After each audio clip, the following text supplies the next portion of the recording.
Assalamualaikum warahmatullahi wabarakatuh. Pada hari ini saya akan membahas sedikit tentang tata cara mensolatkan jenazah. Salat jenazah memiliki ketentuan sendiri sehingga berbeda dengan salat pada umumnya. Dalam salat jenazah tidak ada ruku, sujud, dan duduk di antara dua sujud. Hanya melakukan 4 kali takbir dan salam. Syarat sebelum melakukan salat jenazah yakni berwudu, berpakaian yang menutup aurat.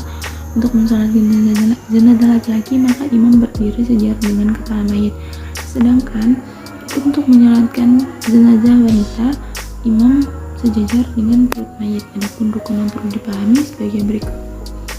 Salat jenazah merupakan salat yang harus dilakukan ketika ada orang muslim yang meninggal. Hukumnya fardu kifayah, yakni wajib dilakukan bersama-sama dan bukan perorangan.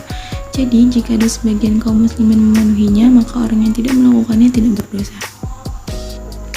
Namun, jika tidak ada sama sekali yang melaksanakannya, maka seluruh kaum muslimin terkena dosa. Dalam sebuah hadis dari Abu Hurairah, Rasulullah SAW bersabda, ketika ada seseorang laki-laki meninggal dalam berhutang, disampaikan kepada Rasulullah SAW, maka beliau bertanya, apakah ia meninggalkan harta untuk membayar hutangnya? Jika dikatakan ia meninggalkan hartanya untuk membayar hutang, maka beliau akan mensolatkannya.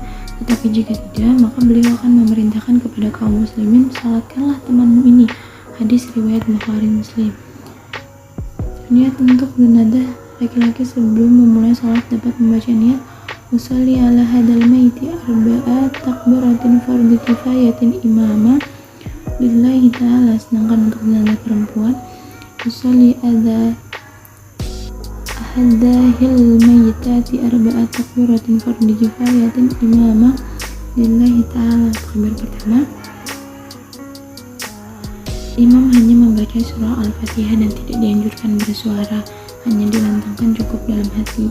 Takbir yang kedua, imam membaca shalawat Nabi. Takbir yang ketiga, imam membaca atau meminta ampunan untuk jenazah. Takbir yang keempat,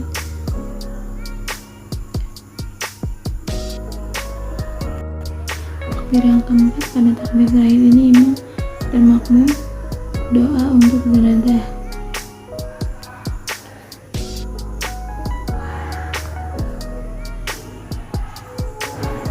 Salat jenazah juga memiliki keutamaan atau fadilah yang sangat besar bagi yang melaksanakannya.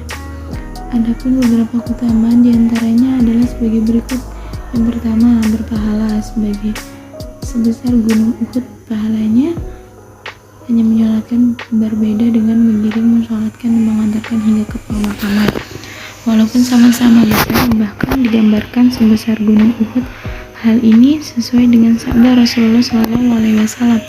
Barang siapa mensolatkan jenazah dan tidak mengiringnya ke pemakaman, ia akan memperoleh pahala sebesar 1 qirot. Jika dia juga mengiringnya hingga ke pemakaman, ia akan memperoleh 2 qirot. Ditanyakan, apa itu 2 qirot? Beliau menjawab, yang terkecil di antaranya semisal gunung Uhud. Yang kedua, pahala juga mengalir bagi jenazah, bukan hanya untuk orang yang menyolatkan. Ternyata ada pula keutamaan bagi jenazah yang mensolatkannya. Apabila jika jenazah yang mensolatkannya terdiri atas 40 orang atau lebih.